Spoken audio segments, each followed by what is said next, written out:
O clima não tá legal.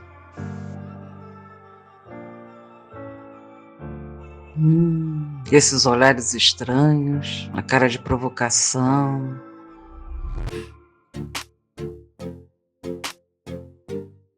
Olha ao redor. Para quem você pode pedir ajuda?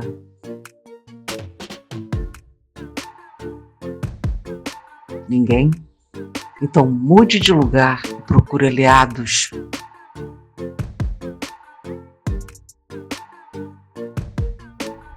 Alianças.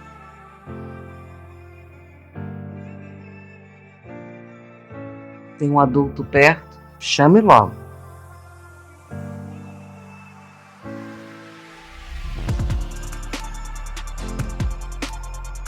Não tenha vergonha de você.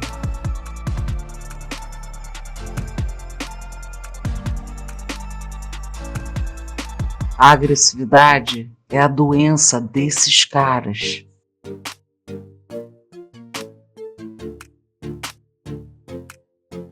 Não tem ninguém por perto? Se prepare para gritar, fazer barulho. Seja um cara difícil de enfrentar.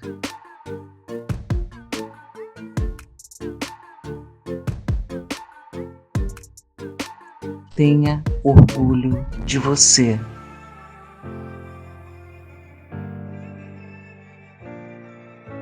Não engula bullying em seco. Você vai descobrir que podemos acabar com ele, juntos, todos.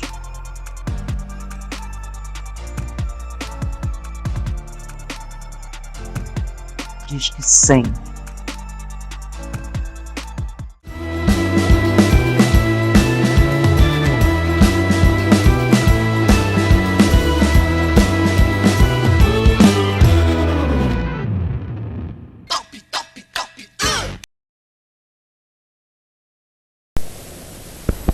Podemos ir? Podemos.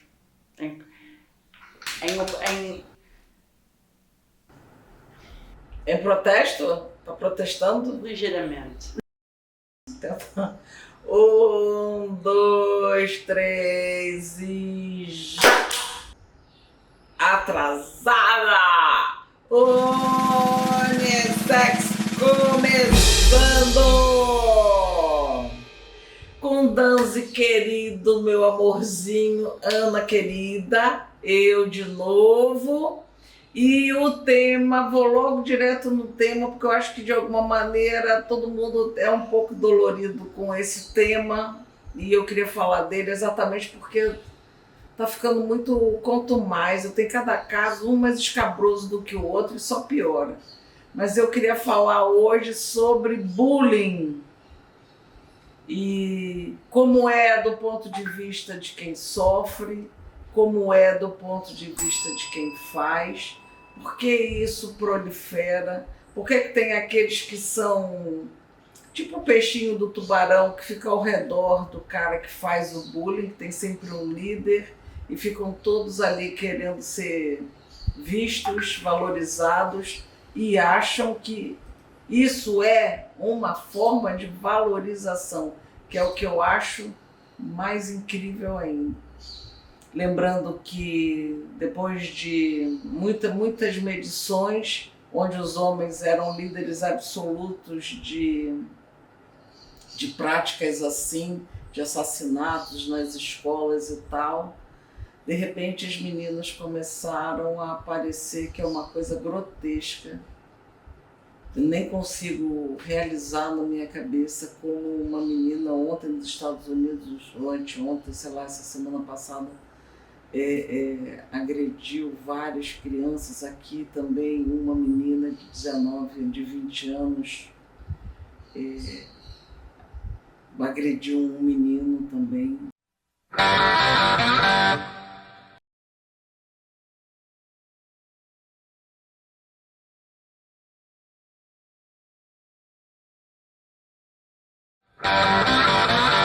Então, assim, é um assunto que a gente tem que falar porque, mesmo a escola, eu acho que a escola não tem um bom jeito de falar do assunto.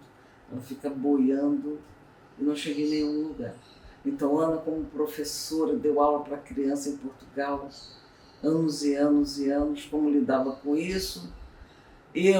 As pessoas tinham, assim, algumas tentaram fazer bullying em mim, mas eu era tão hermética que nunca chegou a se consumar propriamente. Era mais assim um ridículo, mas nunca violento. E Dan, que eu não sei, que eu queria saber. O bullying é uma coisa que é uma preocupação que me acompanhou e me acompanha desde menina. Porque eu percebi também que eu fiz bullying sem saber. Não só sofri, como fiz. E isso me assustou. Porque antigamente nós não chamávamos bullying, chamávamos você é muito gozona, você está sempre na brincadeira. E quem é um pouco superior, digamos assim, ou quem se sente superior, de alguma maneira, ou melhor, para você se sentir o tal superior social, talvez, você embarca num clima, você não dá conta. Você dá conta quando esse clima começa a virar-se contra você. Eu vou dar um exemplo assim mais prático. Quando eu fui para o voleibol, o esporte tem muito isto. O esporte tem um ambiente, muitas vezes, que não é muito saudável. Eu penso que estamos a tentar melhorar e isso é bom. Mas o ambiente do esporte, quando eu fui para a faculdade, eu fui para um dos melhores times do país. Fomos depois campeãs nacionais, éramos muito, digamos assim, famosas na nossa proporção em Portugal. E havia um clima, às vezes, dentro da equipe que era...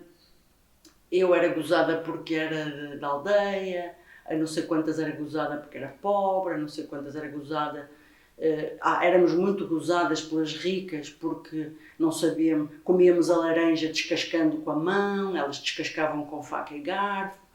Quer dizer, há muita coisa misturada aqui, porque na verdade junta-se os estatutos, as educações. Quando o tipo de educação diferente de cada um se junta num grupo, ou o treinador, ou o chefe, ou o diretor de casting, ou o que seja, consegue fazer uma gestão saudável disto, ou visivelmente ou discretamente, as pessoas começam a criar grupinhos de você viu como é que o Dan veio vestido? Você viu o que a Ana disse? Coisinhas. Eu lembro de uma vez, para terminar, uma vez eu era da seleção já na altura, achava que a vida era, eu era atleta, era professor, era tudo, achava que a vida era assim, olha, eu sou boa. E um dia tinha vindo da seleção e na seleção o ambiente era particularmente picante nesse sentido. E você tem que ir um pouco na onda, senão você é atropelada, literalmente atropelada. E um dia eu estava já em casa dos meus pais, estávamos todos, e passou uma coisa na televisão e eu estava com aquele ritmo e disse, eu não sei o que é que eu disse qualquer coisa. E ficou toda a gente em silêncio. E a minha irmã mais velha disse assim, puxa Ana, quando você vem desses ambientes, você vem horrível. E eu já, tipo, aquele ritmo, né? E ela olhou para mim nos olhos e disse, você precisa de prestar atenção, eu não consigo nem imaginar que ambiente é esse que você vive para você chegar aqui assim, envenenada. Então é isso, eu acho que sou boa pessoa, mas eu percebo ao longo da vida que eu fiz muitas coisas erradas. Fala, Dan. Eu estava aqui pensando, né, enquanto a Ana ia falando sobre essa vivência e, de fato, tipo, eu acho que o ambiente escolar isso se destaca mais, mas a gente tem um código social de convivência e cada ambiente isso aumenta ou diminui, que é um reflexo da sociedade, né? Primeiro que é impossível a gente acertar o tempo inteiro. Isso é impossível, a gente inclusive tem que errar, porque muitas vezes é cometendo erro que a gente vai aprender coisas novas, né? E eu acho que no ambiente escolar isso se destaca muito, porque as crianças, né, elas não têm um hipotálamo ainda desenvolvido. então elas não têm ainda a consciência da consequência das ações, né? Então elas puxam mais pesado, né?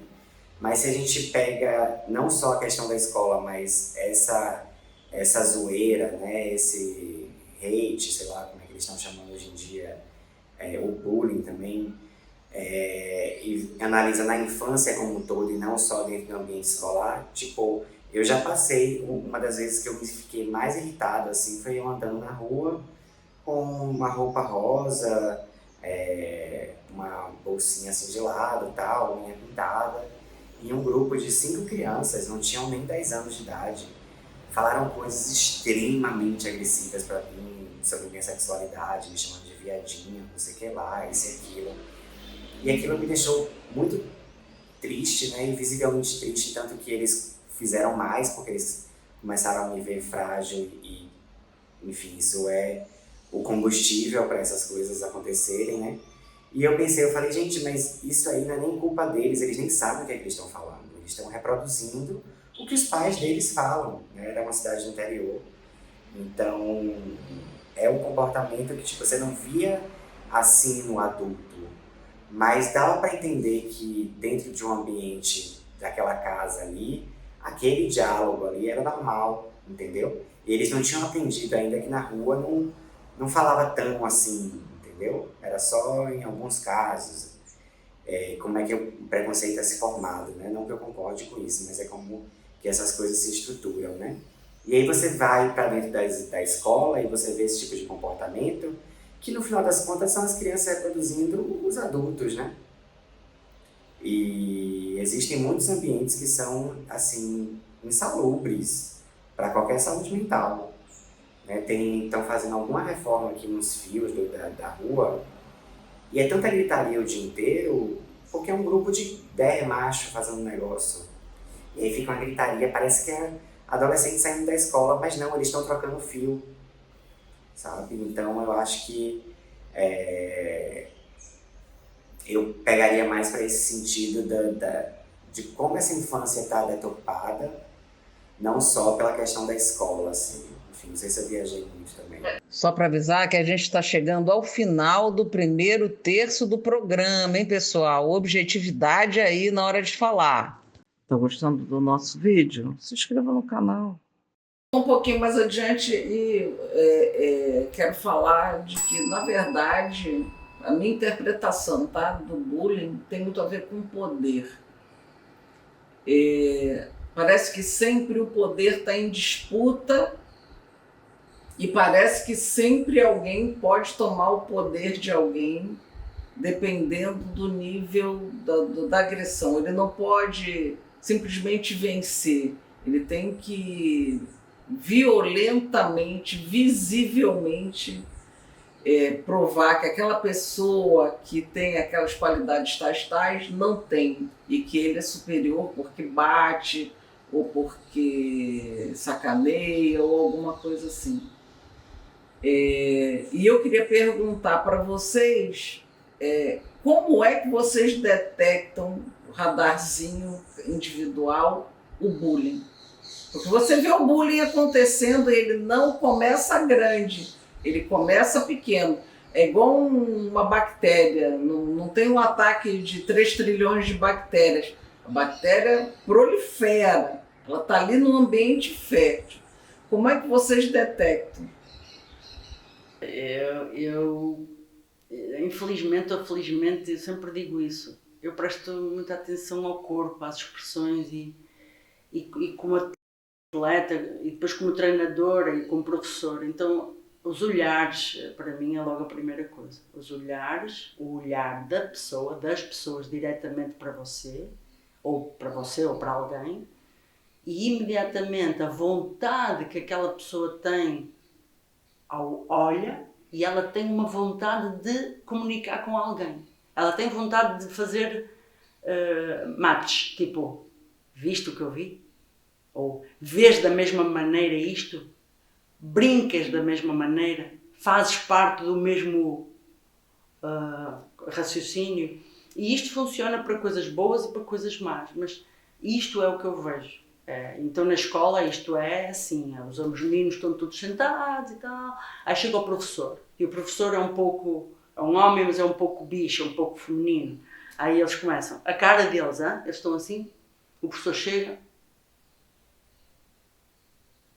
aí começa logo, aí a partir daí já, e isso são aprendizagens que nós precisamos. Eu vou passar para o Dan dizendo, eu acho que eu aprendi muitas definições de maturidade, mas eu acredito que a melhor definição de maturidade é a nossa capacidade de quebrar aquilo que a Ana fala muitas vezes, de quebrar as aprendizagens, mas é quebrar o padrão social. Às vezes não foi da nossa família, foi do nosso ambiente, foi quebrar coisas que a gente percebe que não são bem feitas, mas quebrar logo que a gente percebe, eu não quero fazer isto mais, porque aquilo está tão envolvido em nós que é muito difícil de lidar com isso. A gente automaticamente reage sem querer. Eu ia parar, mas vou só dizer uma coisa, porque há uma imagem, até uns nomes, não é, científicos, mas há uma imagem que eu gosto sempre de pensar, eu vou na rua e vejo um cara no meio do chão e me afasto porque o cara está lá comendo sujo, fazendo coisas, não é? Os caras da rua que eu tenho medo, nem eu me afasto. Mas se for a minha mãe, eu afasto-me também, eu sinto-me da mesma maneira, eu faço a mesma coisa. Então aqui o nosso cérebro parece que só a gente precisa de perceber que ele nos engana também. A gente tem que, aquela pessoa é tão importante como a nossa mãe. Essa pessoa também deve ser uma preocupação para a gente. Dan?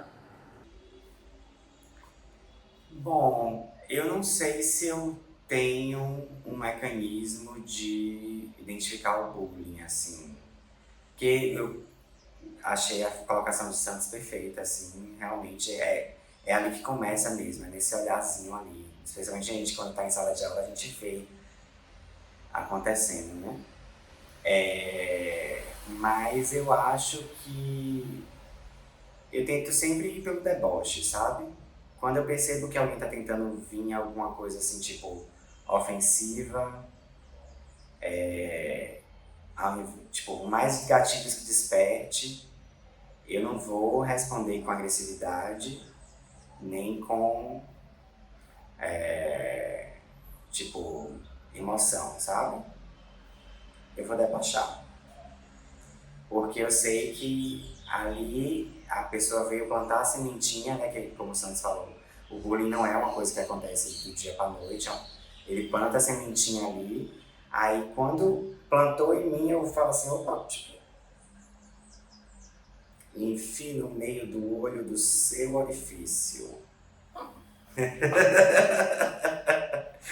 E se a pessoa ainda der uma insistida, eu já dou uma outra cortada. Porque, infelizmente, a forma que eu aprendi a me defender foi no ataque. Especialmente nesses casos, né? Porque, como o Santos falou, eu também tive essa vivência dupla, né? Eu sofri muito bullying na infância, pela questão da sexualidade, enfim. Mas também eu falei, eu não vou ficar aqui sofrendo isso aqui, não.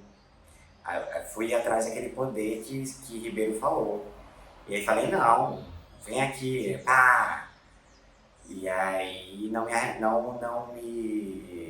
me orgulho de muitas coisas que fiz, mas também não carrego muito, já carreguei muita culpa, hoje em dia não carrego tanta porque era isso, tipo, é assim que está estruturada a escola, é assim que está estruturada a sociedade. Infelizmente a gente vai ter que lidar com essas disputas de poder o tempo inteiro, né? A gente não consegue pegar e falar assim, eu gosto de comparar o poder geralmente a uma lâmpada, né? Que, né, ela acende e ela guia. Se está tudo escuro, se você tem a lâmpada, é o que vai te guiar na percepção daquele lugar, né? E aí fica todo mundo pegando o poder um da mão do outro, sendo que a melhor coisa do mundo seria colocar no bocal ali, que aí todo mundo ia estar iluminado, ia dividir, mas não, se você bota ali no bocal, vai vir alguém pegar, aí vai começar de novo. Então, a sociedade está construída dessa forma, a escola está construída dessa forma. Então, eu fiz o que fiz porque queria sobreviver, né?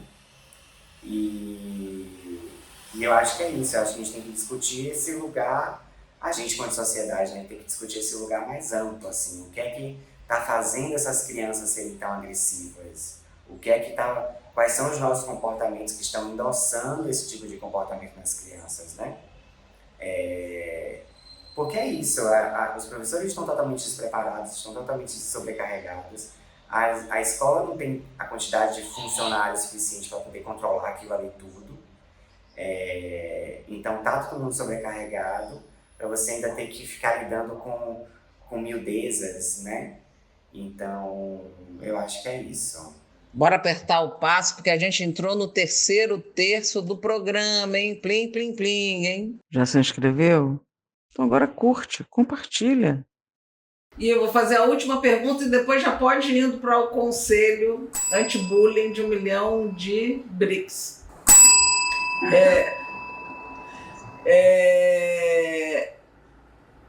Porque você vê que muitas pessoas estão ali, elas veem o que está acontecendo, mas elas não conseguem reagir.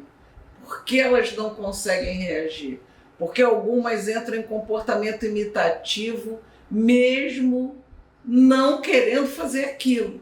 Como se tivesse uma onda de estupidez. A gente viveu uma no governo passado, uma onda de estupidez, e você fica nadando naquele mar e diz, meu Deus, mas essa pessoa está agindo com... Ela é uma estúpida, será que isso foi um mal-estar, é um mal súbito? Por quem ela foi influenciada?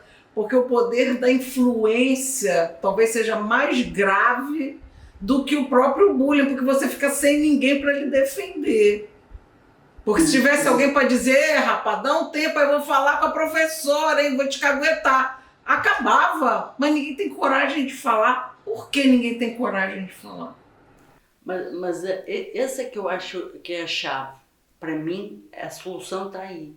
Porque eu vou voltar ao exemplo do professor Bicha, que posso ser eu, a menina, a professora, a atleta, a irmã, o que seja, lésbica. Eu sou bastante masculina, bastante andrógena. A pessoa não se percebe, mas os outros percebem. Só quando você vê as suas imagens é que, eu sou assim e tal. Portanto, as pessoas muitas vezes não sabem a imagem que passam. Mas a imagem que elas têm é motivo de gozo dos outros, ok? Aí, voltando ao professor, pelo menos feminino, se o professor disser, meninos, que é isso? Estão a falar de mim, não sei o quê. Se a reação da pessoa que está a ser avaliada ou que está a sofrer bullying, se ela reage, ela não consegue resolver. Não é ela que resolve. São os que estão, a assistência, é a torcida, é o público, é o povo que está ali. É tipo Nero, né? Na antiga Roma, que fazia assim. Então, o povo que está à volta é que faz assim ou diz, como disse o Dan. O que foi? Não entendi. O que é que você disse? As pessoas têm que cortar. Elas precisam perceber que elas têm importância ali. Não é a pessoa que sofre bullying e as que estão a fazer o bullying. São as que estão ali à volta que têm que parar aquilo. Porque é que elas não fazem? Muitas vezes porque não sabem a importância do seu lugar e, por último, acho que é porque muitas têm medo. Eu vou falar, o olhar vai virar para mim. Ela está a defender o gayzinho. Deve ser gay também. Este pensamentozinho que fica... Eu abandonei em Portugal muito do esporte porque eu fiquei cansada desse... E em muitas situações familiares, profissionais, você vê que as pessoas ficam paradas a ver as coisas a passarem e não fazem nada. E ainda dizem, aquela pessoa não consegue, fica sempre incomodada quando a tratam como gay, mas ela é gay. Ela trata-na porque ela ela gagueja, mas ela gagueja, quer dizer, as pessoas, elas não percebem que elas são a onda, são elas que afogam tudo. Então, o povo precisa de perceber que a nossa situação no mundo não é só viver a minha vidinha, é viver a minha vidinha e fazer a minha parte social. Cara, não posso ficar ali a fazer aquilo. Que é isso? Que vergonha! Qual é o conselho? Vá correndo, que daqui a pouco vai acabar o tempo. Não, eu ia falar exatamente isso que o Santos falou, de tipo, as pessoas têm muito receio de pegar a mira e trazer para si, né? E tá todo mundo cheio de problema, né? As pessoas que não estão sofrendo bullying também têm problemas, então elas não querem mais um problema para elas, né? E eu acho que é um pouco sobre isso, assim. Talvez não seria nem a questão de se levantar e ser a heroína do anti-bullying.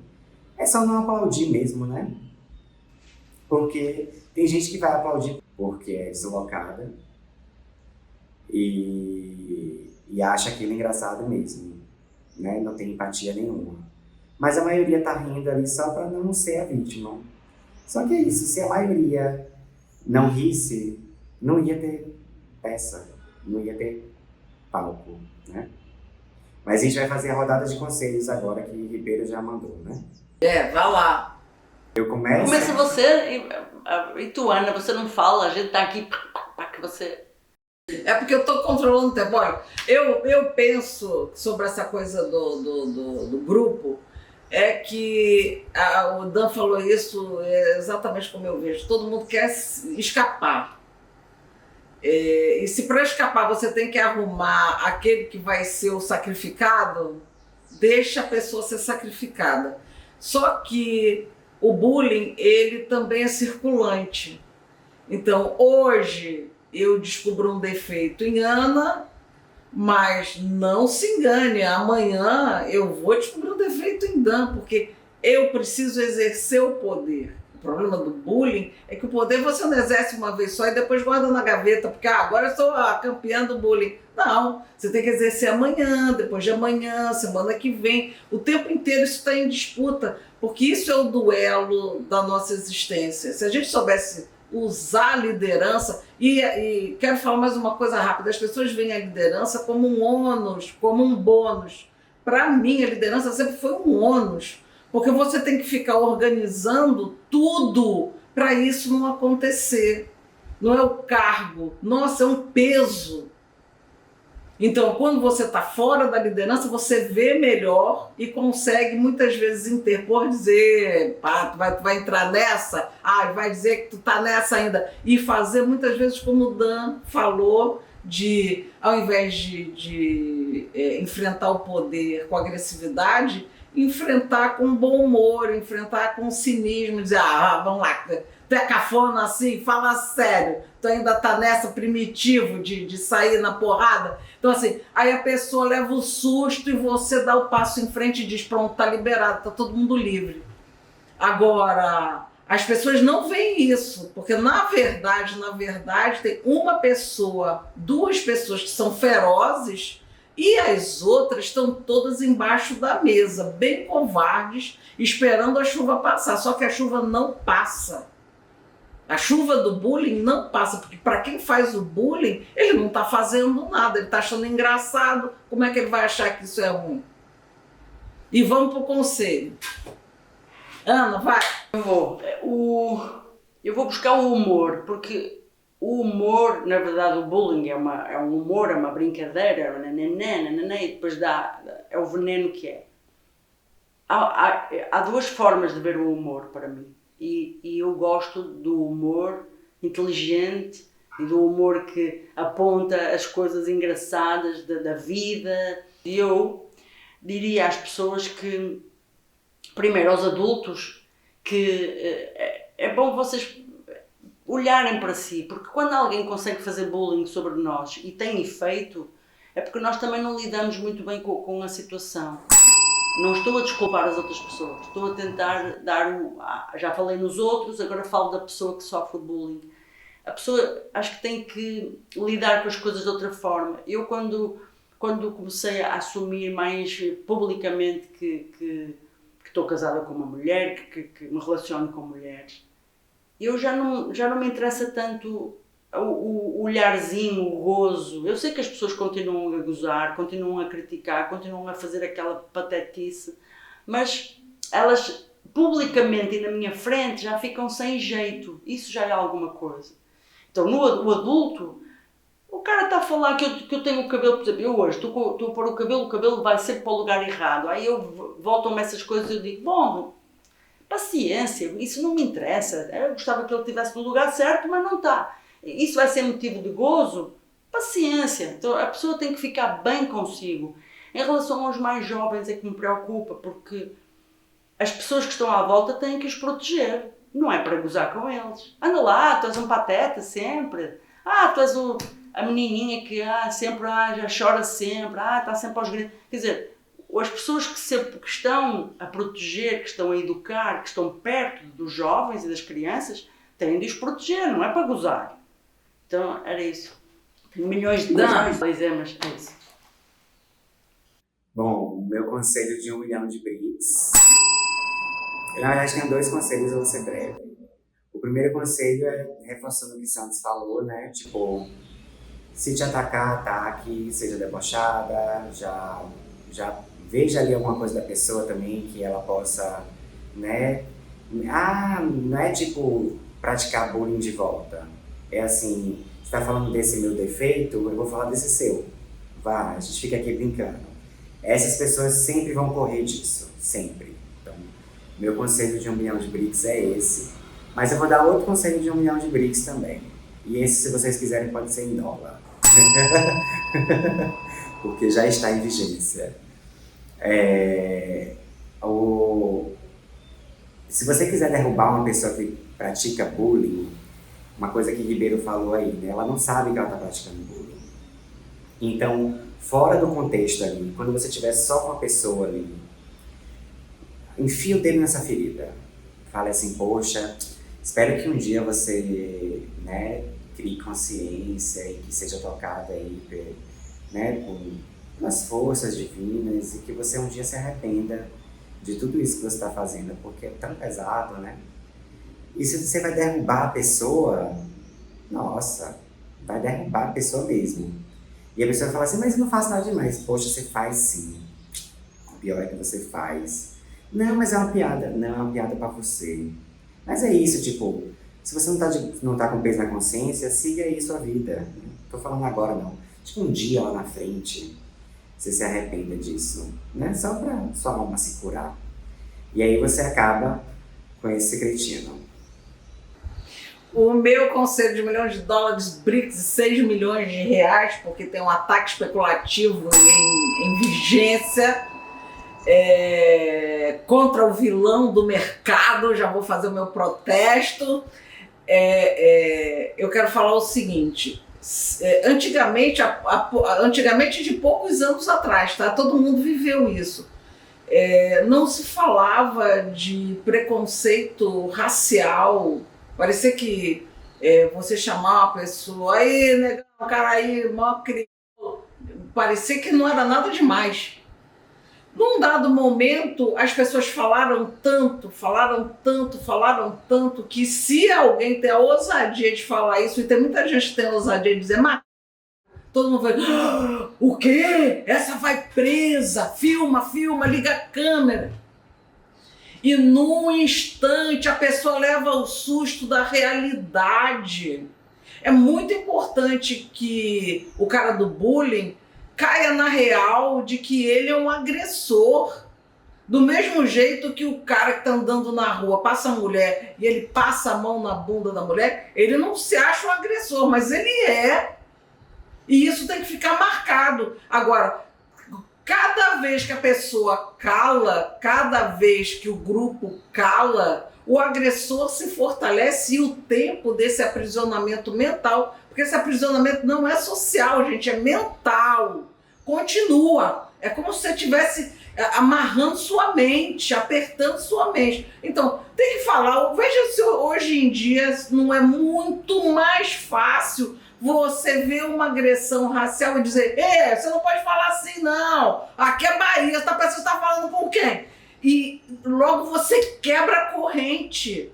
Agora, no bullying, a gente ainda não conseguiu, talvez porque as crianças sejam muito jovens quando isso acontece. Isso acontece no esporte com adulto. Você vê aqueles caras dentro do campo de futebol. Gente, o que é aquilo? Será que só eu vejo um time de futebol se relacionando? Pelo amor de Deus, dona FIFA, cai na real. Não é assim, não. Vai dizer que não tem gay no futebol? Cai na real, dona FIFA. Tá lá como mãe velha que não sabe o que acontece ao redor, dizendo, meu filho não, meu filho é o rei dos cabritos. Que isso, gente? Então, olha, bota isso na cabeça e começa a falar, porque essa ruptura não é física, essa ruptura é mental, e se você quebra a ruptura mental, ela tem que virar verbal na hora. Olha esse cara que tá me agredindo. Gente, peraí, pelo amor de Deus. No instante a coisa para. É que ninguém tem coragem de falar isso. E o grupo tem que fazer isso. Não vai ficar depois chegando em casa sofrendo. Porque você vê as crianças que se omitiram sofrendo. Porque sabem que se omitiram e sabem que está errado. Pronto, falei até demais. E um beijo para todos! Eu fico tão fora de mim que até esqueço de acabar o programa. Isso parecem perninhas de rã, isso aí, pra mim, honestamente. O meu ainda está muito... Amo vocês. É prática. Pois é. Eu não sei nem montar. Pronto, assim, ó. Olha, está nos créditos. Tá nos créditos. Eu tive... a escola que eu tive assim com meninos mais problemáticos, eu conheci um menino... já era uns 16 anos, que foi talvez o cara o bullying mais violento que eu vi. E um dia ele teve uma queda de bicicleta.